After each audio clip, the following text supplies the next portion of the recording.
Mr. Ambassador, what lessons can we learn from the German experience? What is the way forward for Sri Lanka in the next couple of years? Learning from other countries is always, a bit difficult because every country is different, and I think the conflict we have in Sri Lanka is quite different from what we experienced in Germany. But I think, leave aside the German experience in a very direct sense, but what I feel is important is that if people know things are moving in the right direction, they will have patience. So things like having results in the structured dialogue, giving the Tamils in the north and the east the entire feeling that they have all citizens' rights, that they are allowed to sing the national anthem, for example, in Tamil. It's still the anthem of Sri Lanka. These kind of also smaller things, symbolic things, but which reach the hearts and the minds, I think these would be important now to give them the impression that we're moving, fast or slow, but we're moving in the right direction. Mr. Ambassador, where will you be taking up office again? 3 years in Sri Lanka. Next. 3 years in Sri Lanka, and my government, in its eternal wisdom, has decided to make me a German ambassador to Tunisia. So that's where we're heading. Mr. Ambassador, right after the end of the conflict, you come to Sri Lanka, very decisive point. Tunisia is also very decisive.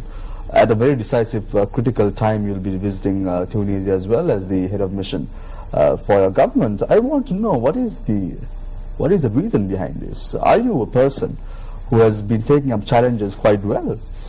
Well, that's very kind of you to presume that. I think we would have to call my foreign minister to really find out what his reasoning was. But you're right to point out that in that certain sense there is a similarity. You might recall that Tunisia was at the beginning of the so-called Arab Spring, the movement of democratization. But I think, I remember, just to be careful not to say anything wrong here, I remember some members of opposition talking about Arab Spring in Sri Lanka and so on. I spoke to them privately and said, come on, I mean, that's so different. I really don't think that has anything to do with each other.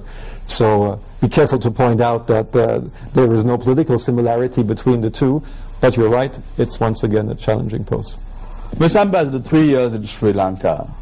Next posting in Tunisia, what will you be taking to Tunisia from the Sri Lankan experience? Well, memories of lots of good friends, beautiful landscape, excellent food. I was in Tunisia a few weeks ago to kind of prepare my posting, and to my horror, I had to discover that there's no Sri Lankan restaurant there. So I don't know what will I do without your good rice and curry. This will be tough. We took along all the ingredients, but it takes a real Sri Lankan to cook a good curry. In terms of the resilience of the people, Mr. Ambassador, how do you view that? 3 years here in Sri Lanka. Well, it's been remarkable 3 years, and on a more serious note, especially on these travels to the north and to the east, I have witnessed really heartbreaking stories of widows with small children, father gone, brother gone, eldest son gone, and still they're standing, they're dignified, and they're struggling to build a new home. And in the middle of nowhere, mud all around, 1 kilometer at least to walk to get fresh water. When you come back from trips like that and you remember how dignified these people were and how resilient, that makes you extremely humble here in Colombo 7. Although we're in Colombo 3, but you know what I mean. What is the message you have for the Sri Lankan government?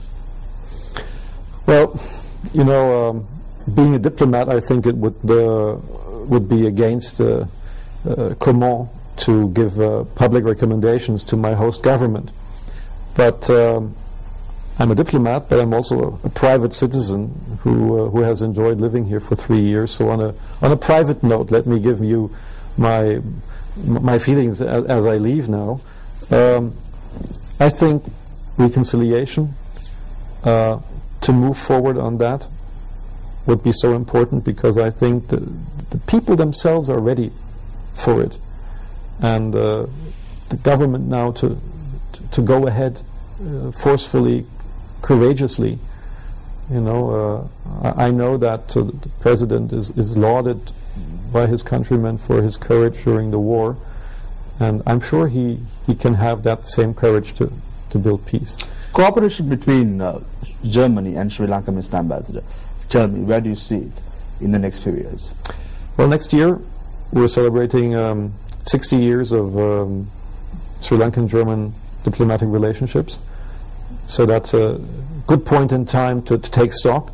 We've accomplished a lot. I think there is a density of ties between the people, which I find so impressive. Between the government, that's kind of normal diplomatic trade. But there's so many individuals who are linked to each other. That's our great asset, and that's the uniqueness of this relationship. So let's further strengthen this. And we're continuing with development cooperation. We're working in the field of vocational training together to give young Sri Lankan men and women a good job. I think we can work together in environmental protection, fight against climate change. So I see a future full of potential for cooperation. Mr. Ambassador, in 1989, Lothar de Maizière, the Eastern German Chancellor, said, "Remember that Moses led his people through the desert for 40 years and that after 20 years people began to complain."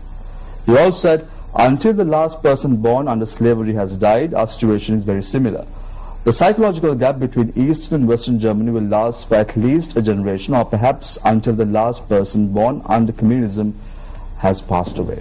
What are your thoughts on this statement, Mr. Ambassador? Sri Lankan context. I respect Lothar de Maizière a lot, but I think he himself would admit that he has proven to be wrong. The psychological reunification, which we thought would be extremely difficult, has actually progressed much quicker than today. If you today take samples of how youth in East and West thinks about main topics of life, there is no difference anymore between East and West. So that is a good surprise. What does that mean for Sri Lanka? It means that one should invest in the young people and one should build on them. And when I speak to young people, be it in Jaffna, Batticaloa, Colombo or Matara, they all want to live in peace, and it's the responsibility of the politicians who carry office today to live up to the aspirations of the young people. Mr. Ambassador, thank you very much for joining us right here on News First. All the very best for your future posting as well. Thank you very much. Good to be here.